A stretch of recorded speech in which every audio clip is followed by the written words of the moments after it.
Okay, so thank you so much, everyone, for coming online tonight for the program. We're very happy to have back with us Rabbi Shlomo Buxbaum. He's the founder and executive director of the Lev Experience, a greater DC-based Jewish engagement center. He is the author of The 4 Elements of an Empowered Life, a guidebook to discovering your inner world and unique purpose. And his new book, which is going to be what we're talking about tonight, is The 4 Elements of Inner Freedom, the Exodus story as a model for overcoming challenges and achieving personal breakthroughs. And he also has a weekly podcast, Empowered Jewish Living, which I will put up the link later so everyone can connect to that. Thank you so much, Rabbi Buxbaum, for joining us. Thank you. Good evening, everyone. Good to see everyone again. Thank you all for coming on. And while I've always been excited to be a guest on the MindFlex, on the Deep Dive Project Inspire, tonight especially, because I'm very fond of what we're going to be speaking about tonight. So we'll go a little shorter in the beginning, and then we'll jump right into the learning. But I want to open up tonight's session by reminding everyone about something that we say at the Seder and something that our sages teach us. And that is that Chayiv Adam, every single one of us, we have the obligation, liros es atzmo, to see ourselves ke'ilu hu yatsa miMitzrayim, as if we've all gone out of Egypt. That is the task every year. You know, we're coming up on Rosh Chodesh Nisan, so we're a little bit over 2 weeks away from the Seder. And besides for getting your house ready and getting the cooking done and ordering the matzah and all that stuff, the spiritual work right now is to ask yourself the question as to how can I go deeper this year into the story of Yetziat Mitzrayim, into the story of the Exodus. Because every single year we want to peel back another layer to make it more and more and more and more relevant. And ladies and gentlemen, there is no greater need. Our generation, and you're going to be sitting at your Seder with family, with friends, with your children, maybe your grandchildren or your nephews or your nieces or whoever it is. The avoda, the goal of our generation is to make the Torah real and relevant and practical. And we no longer have the opportunity to just pontificate and to speak about a story that is a piece of history. It's beautiful. It's our story. It's our Jewish roots. But the story of going out of Egypt it's the centerpiece of everything that we do. We're always talking about it. It's not just on Pesach. It's part of our prayers. It's part of our Birkat HaMazon. It's on our doorpost. It's everywhere because it's so central as to what it means to be a Jew. And because of that, there's an endless depth, and it's our task and it's our job every single year to go a little bit deeper, and to see, where do I see my own struggle? Where do I see my own story in the story of the Jewish people's slavery in Egypt? As we know this from the Baal Shem Tov, and we know this from other great tzaddikim and other great mystics, that the Torah uses the word for Egypt, the Torah uses the word Mitzrayim, which we know is a Hebrew word. It means something. It has a translation. The word Mitzrayim is the same as the word Meitzarim, which means constraints, constrictions. And therefore, we find in the story of Mitzrayim, we find our own story, the places where we find constriction. Now, you might think to yourself, well, I don't see that. I see a story of slavery. I see a story 3,000 years ago. I see a story of Jews pushing heavy boulders and Egyptians standing with whips right in their underwear, smacking the Jewish people. Right? That's what we know from every picture Haggadah, from every 10 Commandments movie. That's the picture. So the job is to peel back the layers a little bit more, because there's such a robust story. Both, if we pay closer attention to the psukim, to the verses in the Torah, if we see all of the fascinating things that our sages tell us, our sages tell us fascinating things, both in the Talmud and in the Midrash. They tell us fascinating things about the story. Where is it coming from? Our sages have a beautiful, elegant way of giving over the depth of a story using a fascinating and beautiful narrative. And we need to look at those things every single year and peel it away to make it real, to make it our story.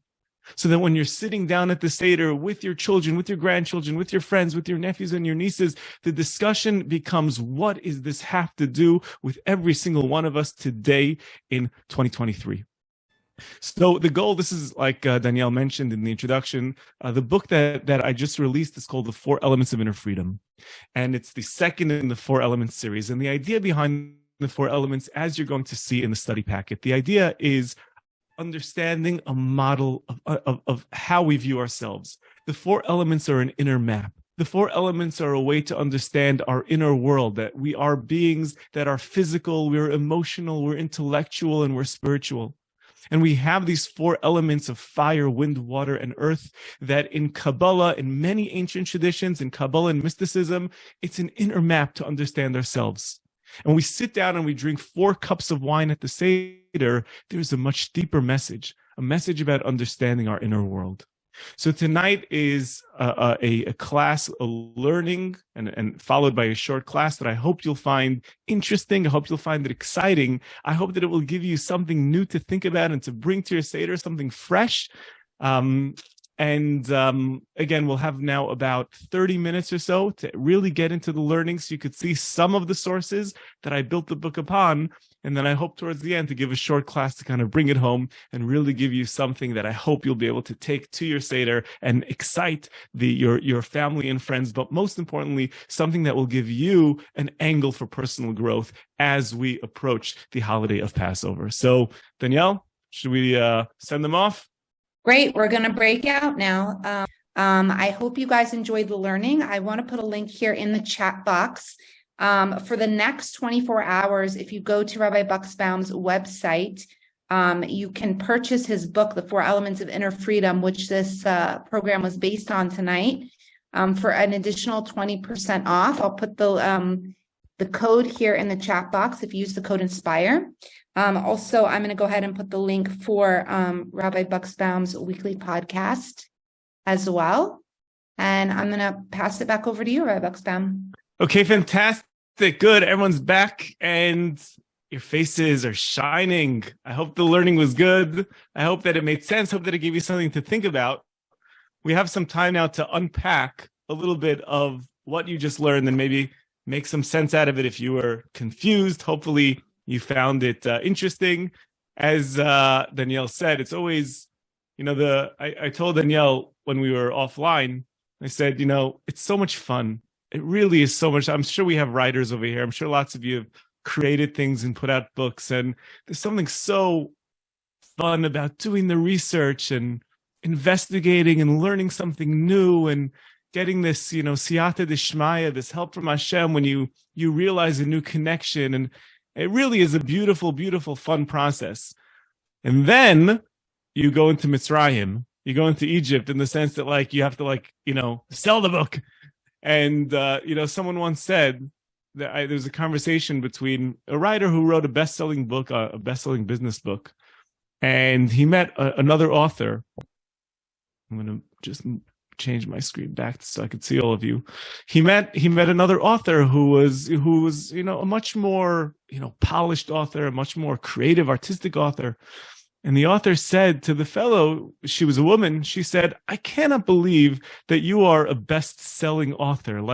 Your work is it's so shallow, it's so simple. And here, I have PhDs in writing and this and that, and I can barely sell copies of the book.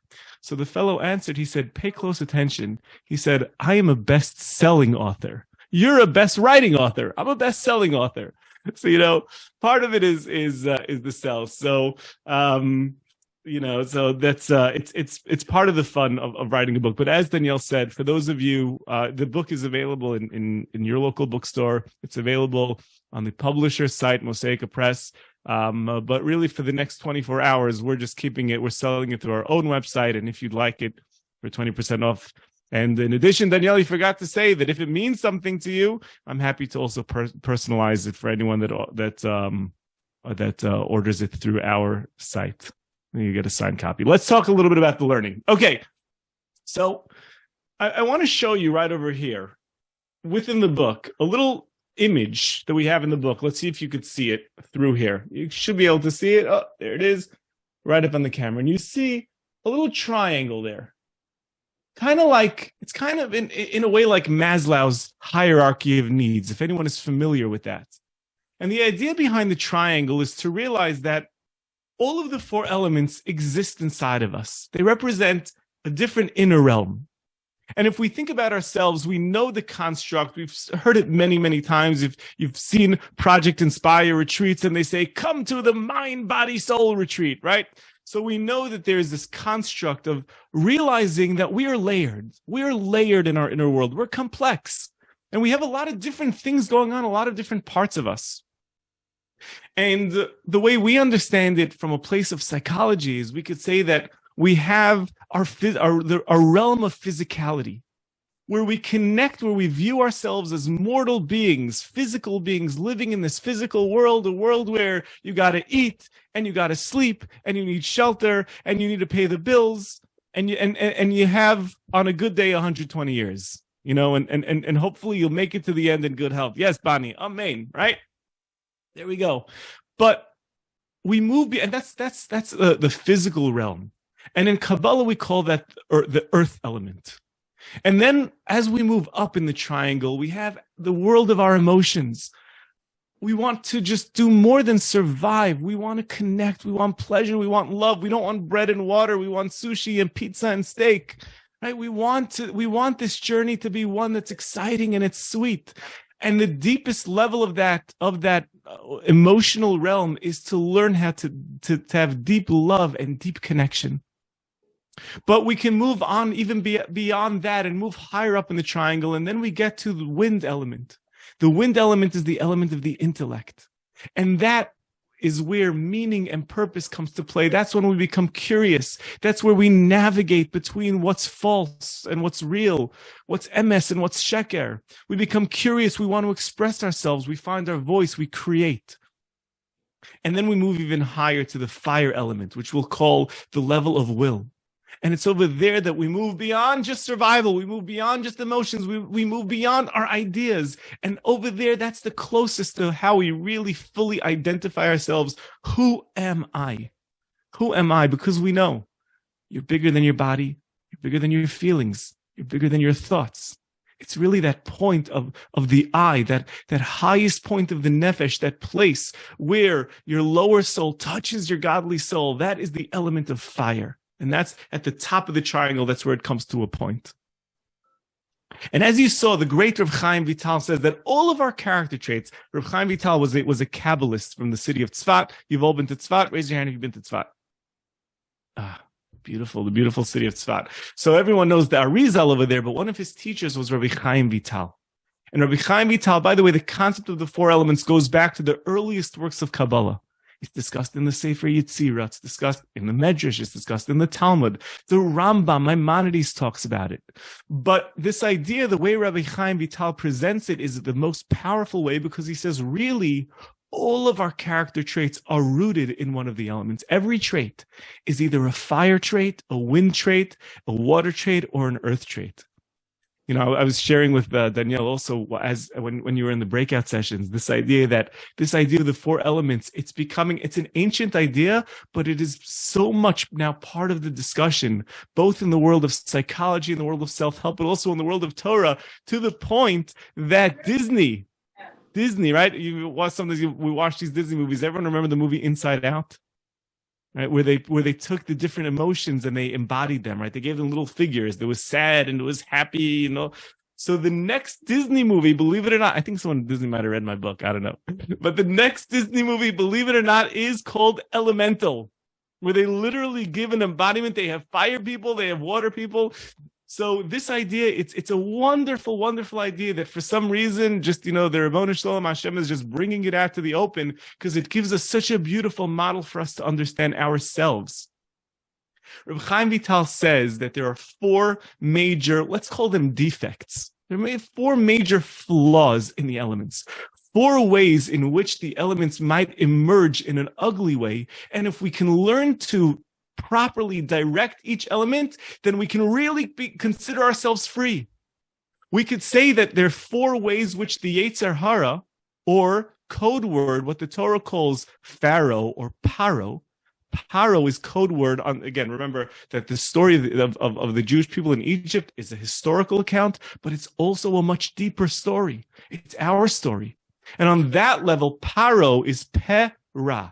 evil speech, or as we call it, the Yetzer Hara, the evil inclination. And the evil inclination plays on our personality in the area of these four elements. And Rabbi Chaim Vital says that if we look at four major struggles that we have as human beings, if we could overcome these things, if we learn how to properly channel our inner elements, then we can truly be free. What are they?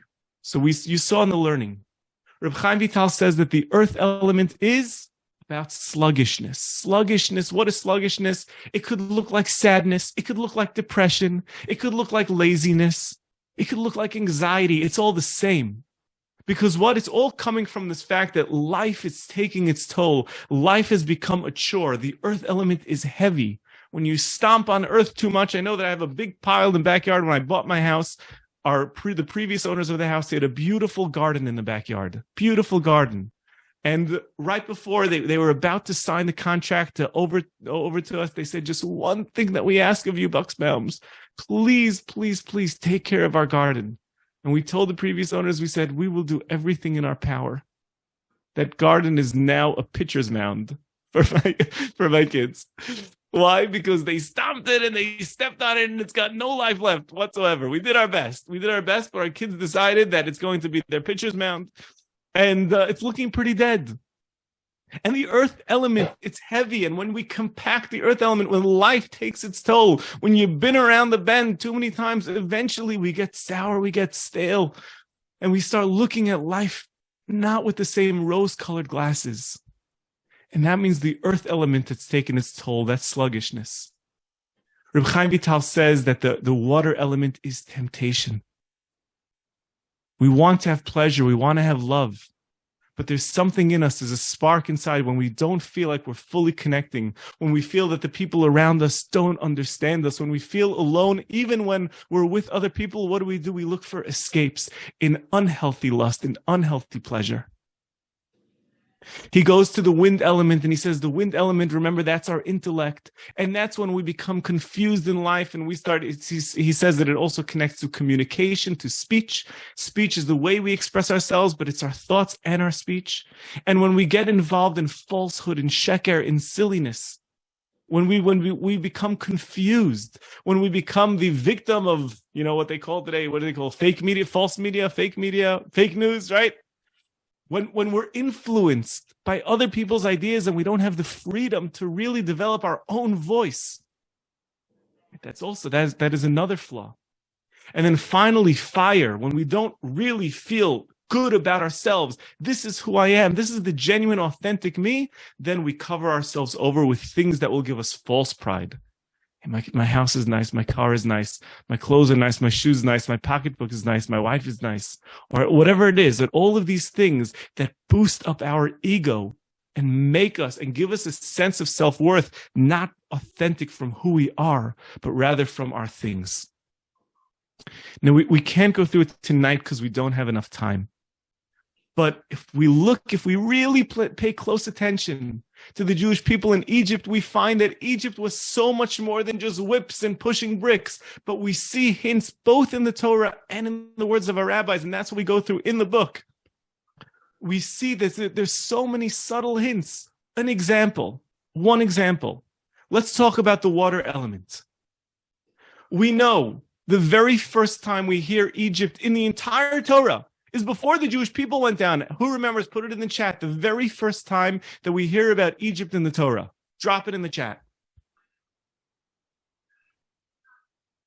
Exactly, Karen. Boom. It's with Abraham and Sarah. Abraham and Sarah come to Israel. And then there's a hunger in the land and they go down to Egypt. And Sarah gets kidnapped. Pharaoh tries to rape Sarah. He's unsuccessful. Instead, God appears to him. He sends Avram out with great wealth. Nachmanides and others say that is the DNA, that is the original moment of the Jewish people. Yes, that is true. It is one of the sons of Cham. I'm seeing that in the chat. One of the sons of Cham, but we don't see the nation. We don't see it as a nation. The Ramban says that the story of Abraham and Sarah parallel the story of the Jewish people in Egypt. There's an obvious question, ladies and gentlemen. Where's the slavery?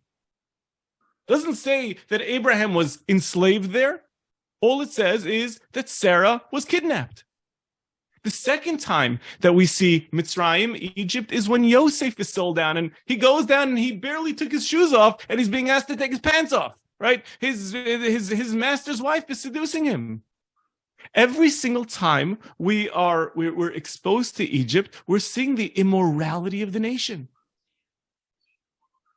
And the very first decree that we hear about in the book of Shemos is Pharaoh asked the midwives, throw all the baby boys into the water. And our sages say, why? Because they wanted to marry the Jewish women. So over here, we're seeing something develop. We're seeing a new understanding of Egypt. Egypt it's about the slavery, but there's something else happening that the Torah is pointing again and again and again. It's about the immorality. By the way, do you know why the Jewish people, you know what the Talmud says? Why did the Jewish people merit to be free? Well, they say a lot of things, but one beautiful Talmud, please say it over at your Seder because it's so beautiful. It says, B'schar nashim tzidkanios. In the merit of the righteous women. What did the righteous women do? The righteous women, it says they made themselves beautiful. And they went out to their husbands and they said, husbands, we know that you're being tempted. We know what this is all about. We know that Hashem put us in this place so you could look around and you can be drawn in by all the billboards, right? And all of the sensuality and the sexuality that you're being exposed to. This is not a story of 3,000 years ago. This is a story of 3,000 years. This is a story of today.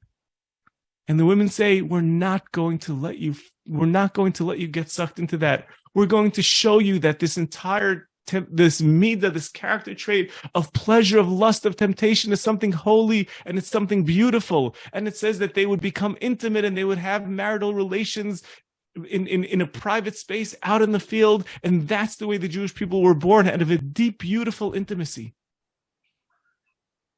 So that's one example of how we see one of the four elements, the element of water. And by the way, all of this happens. The sons are supposed to be thrown into the water. The Jewish people, the Jewish women make themselves beautiful at the water. It's all around water. And let's not forget, and this is a part of the second book the second section of the book, when we go through the stages of redemption, let's not forget, when the Jewish people leave, God parks them where? Right by the Yam Suf, right by the water. Specifically where? In front of an idol called Baal Tzifon, at a place called Pi Hachiros.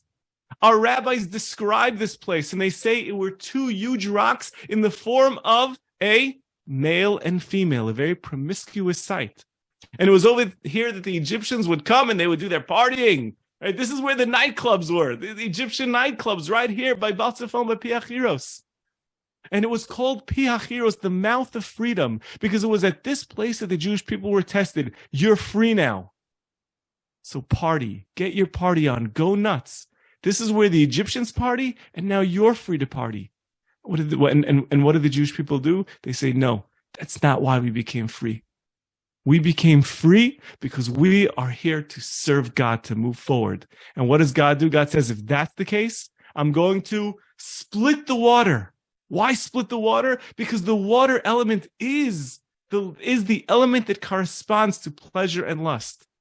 Beautiful connection. And there's so many more. We have 2 minutes. Let's give one other quick example. Let's rewind. We just mentioned the splitting of the sea, but that's the second step. That's the water element. That's the second step of redemption. What about the first step of redemption? Let's think about this for a moment. We said that the earth element, what is the earth element? Remember what it corresponds to? What is the defect of the earth element? It's when you feel sluggish. It's when you feel sad. When you feel down. I'm just stuck. Life is so hard. Comes the night of leaving Egypt, and God says, guys, tonight I'm going to show you the opposite of sluggishness. Because tonight we are going to hustle. We're going out of this bichipazon. 1 second. We had 210 years to prepare for this night. We had at least 2 weeks to prepare for this night. Okay. I know you tell me right now, in 2 weeks, my family, okay, thank God we have 6 kids, right? Wife, 6 kids. You tell me 2 weeks, we're going on a road trip. I can tell you, I'm going to start packing the car. And I'm going to make sure that the pizza bagels are in the oven. Right? We are not leaving here with stale crackers. Okay, we're gonna go out. We're gonna have our pizza. We're gonna have we have potato kugel when we're going out. Here we have God telling us we're gonna go out and we have to leave in a hurry. Our commentaries say yes, because the night of going out was about elevating ourselves past the element of earth. The element of earth is sluggishness. So when we had to go out, we had to move, we had to hustle. 5, 4, 3, 2, 1, and we are out. And every step of the redemption we see connects to a different part of the slavery. And it connects back to different parts in the Torah. And we explore all of that in the book, which I hope that you'll be interested in. I want to end with a quick note, 30 seconds. In the 70s, John Hopkins did an experiment. They took a bunch of mice, they threw them in a bucket of water, and they watched as they're sitting there, they're swimming around. And there's at first, they're taking a swim, they're having fun, doing a little backstroke. But after a while, they get tired of swimming. And the scientists, they're sitting there, the ones that are doing the experiment, they're clocking it. And they see that eventually these mice begin to drown. And at the last moment, when they're about to go under, they're sitting there flailing. They quickly pull the mice out. They put them on the side. They dry them off, give them a little coffee to drink, right? A little cozy up in the towel. And they allow the mice to regain their composure. And then, don't try this at home, kids. But what do? They throw the mice right back in. And once again, they're swimming. And those that are leading the experiment, they're sitting there and they're clocking. And you know what happens? Something amazing. The mice are swimming 2 times, 3 times, 4 times, so much longer than they did the first time. And they asked the question, what's the difference? Why is it that they were ready to drown the first time they were in there, and the second time they had the fortitude to go for so much longer? And the answer, the conclusion they came up with is, the first time they thought that they were abandoned, and eventually they gave up hope. But the second time they realized this is just one big experiment. And if I just go a little bit longer, somebody's going to come save me. And because of that, they had the strength to continue going and going and going. And when we go through the story of Egypt, the whole thing, when we see what our rabbis teach us, we realize that they're speaking to us from the Torah of 3,000 years ago to our rabbis throughout the ages. They're calling to us in 2023 and saying everything, whatever you're going through, this is all God is sitting there and God is watching. And the moment that you think you're going to drown, God is going to pull you out, dry you off, save you, and then throw you right back in so you can go even longer. And eventually, through this all, you will discover your purpose, you will discover your mission, and you will find inner freedom. So I hope that this all gives you something to think about. Thank you all for coming on. Thank you, Danielle, for this tremendous opportunity. I love seeing everybody's face. And I hope that this, my talk, and if you choose to buy the book, I hope that it will contribute something beautiful to your Pesach Seder. Thank you all. Thank you so much. Thank you so much, Rabbi Buxbaum. I have to say, I went out and bought Rabbi Buxbaum's book. I started reading it myself, and it is amazing. I highly recommend it to everybody. And it's a great deal that he's offering now for the next 24 hours. I put all the information in the chat box if you want to take advantage. And thank you also to Eliza, who did all the technical stuff for us.